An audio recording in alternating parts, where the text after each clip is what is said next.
जय श्री कृष्ण। अथ श्री कार्तिक शुक्ल प्रबोधिनी एकादशी कथा। ब्रह्मा जी से नारद जी ने पूछा कि हे पितामह, पापों को दूर करने वाली, पुण्यों को बढ़ाने वाली, बुद्धिमानों को मोक्ष देने वाली प्रबोधिनी एकादशी के विषय में मुझे कुछ बताइए। ब्रह्मा जी बोले कि कार्तिक के शुक्ल पक्ष में प्रबोधिनी नाम की एकादशी होती है, जिसको विष्णु के जागरण की तिथि माना जाता है। 4 महीने निद्रा के बाद विष्णु भगवान प्रबोधिनी के दिन जागते हैं, ऐसा शास्त्रोक्त उल्लेख है। जब तक कार्तिक की प्रबोधिनी एकादशी नहीं आती, तभी तक तीर्थ, समुद्र, सरोवर गरजते हैं। प्रबोधिनी एकादशी के व्रत करने से 1000 अश्वमेघ और 100 राजसूय यज्ञ का फल प्राप्त होता है। नारद जी ने पूछा कि नक्त भोजन और एक बार भोजन और उपवास से क्या फल होता है, सो मुझसे कहिए।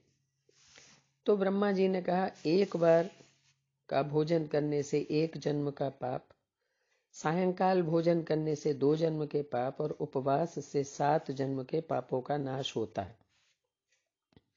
हे पुत्र, सुमेरु और मंदराचल पर्वत के समान पापों को भी ये एकादशी भस्म कर देती है। जो स्वभाव से विधि पूर्वक प्रबोधिनी एकादशी का उपवास करता है, उसको दिव्य फल की प्राप्ति होती है। अगर मन में ये सोच भी लिया कि हम प्रबोधिनी का व्रत करेंगे, तो संकल्प मात्र से उसके पाप नष्ट हो जाते हैं। जो व्यक्ति प्रबोधिनी की रात्रि को जागरण करता है, वो बीते हुए, वर्तमान के और भविष्य के 10,000 कुलों को विष्णु लोक में पहुंचा देता है। ये एकादशी विष्णु को बहुत प्रिय है और धर्म के सार को देने वाली है। ये पवित्र एकादशी धन धान्य को देने वाली और सब पापों को दूर करने वाली है। प्रबोधिनी के दिन स्नान, दान, जप, होम, स्वाध्याय, भगवान का पूजन, जो कुछ भी किया जाए, उसका करोड़ गुना फल प्राप्त होता है। जो मनुष्य कार्तिक में विष्णु की कथा को सुनता है या कहता है, उसको 100 गोदान का फल मिलता है। फिर नारद जी बोले कि इस एकादशी की विधि मुझे बताइए। इस एकादशी के करने से कैसा फल मिलता है? पितामह बोले, एकादशी को प्रातःकाल उठकर दातून करे, स्नान करे, नदी, तालाब, कुआं, बावड़ी अथवा घर में ही स्नान करके केशव भगवान का पूजन करे और पूजन से पहले ये मंत्र पढ़े कि हे पुंडरीकाक्ष, मैं आपकी शरण में हूँ, आप मेरी रक्षा करें। आज मैं उपवास करूंगा और दूसरे दिन भोजन करूंगा। मेरे इस संकल्प को आप पूर्ण करें। और उसके बाद भक्ति भाव से प्रसन्नता पूर्वक पूजन करे, उपवास करे, रात्रि में जागरण करे।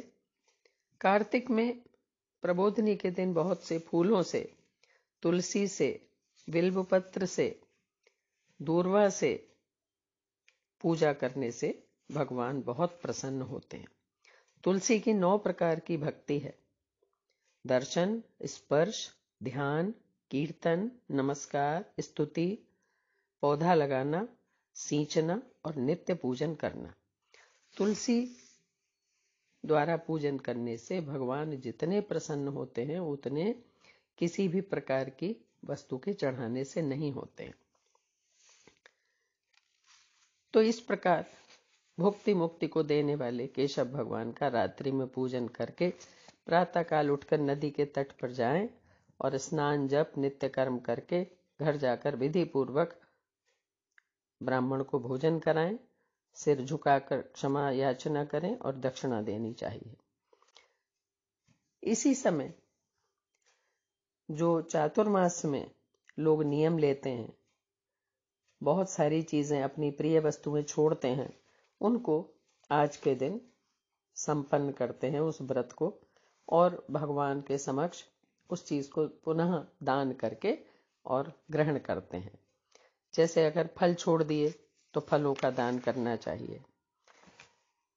तेल छोड़ा है तो घी देना चाहिए, घी छोड़ा हो तो दूध देना चाहिए। अन्न के छोड़ने से चावल दान करना चाहिए। जिन लोगों ने भूमि पर सोने का नियम लिया उसको शैया दान करना चाहिए। और मौन धारण करने वाले को घंटा, तिल और सुवर्ण दान करना चाहिए।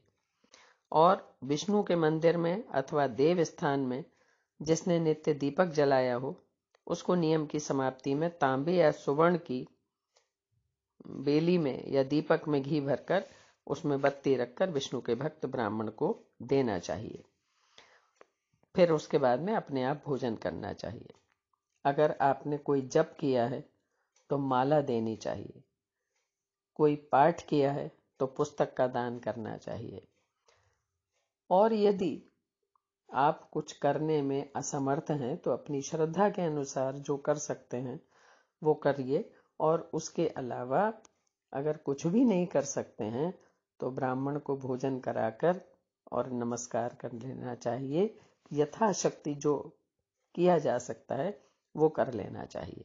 तो इस प्रकार आचरण करके जो व्यक्ति व्रत संपन्न करता है उसको अनंत फल मिलता है।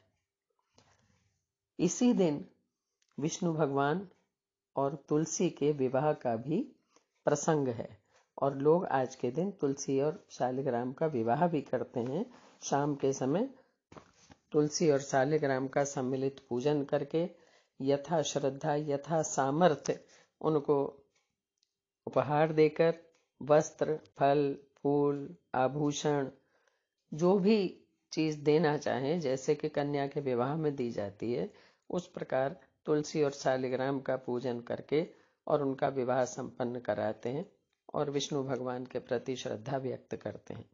इस प्रकार देवोत्थान एकादशी से मांगलिक प्रसंग शुरू हो जाते हैं।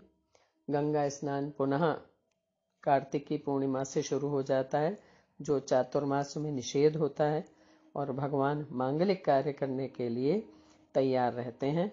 सब भक्तों को नवीन कार्य करने की प्रेरणा मिलती है और भगवान की भक्ति में रत रहने का संकल्प मिलता है। तो इसलिए जो इस एकादशी को पूर्ण श्रद्धा से करता है, भक्ति भाव से करता है, नारायण हमेशा उसके ऊपर प्रसन्न रहते हैं। उसको इस लोक में सुख भोग कर परलोक में सुख प्राप्त होता है। बोलो श्री कृष्ण भगवान की जय।